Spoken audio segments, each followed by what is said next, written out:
24.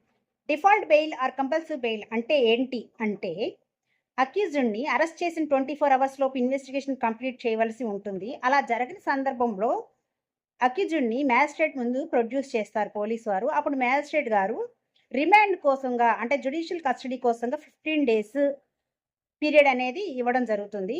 ఈ remand period అనేది maximum limit ఏంటంటే death, life, 10 years more imprisonment కేసెస్లో 90 days, ఎనీ అదర్ కేసెస్లో అయితే 60 days మ్యాక్సిమం లిమిట్ ఉంటుందండి. ఈలోపు ఇన్వెస్టిగేషన్ కంప్లీట్ అవ్వాలి. ఒకవేళ కాని సందర్భాల్లో అక్యూజ్డ్ కనుక bail bond or surety bond furnish చేయడానికి రెడీగా ఉన్నట్లయితే default bail or compulsory bail మ్యాండేటరీగా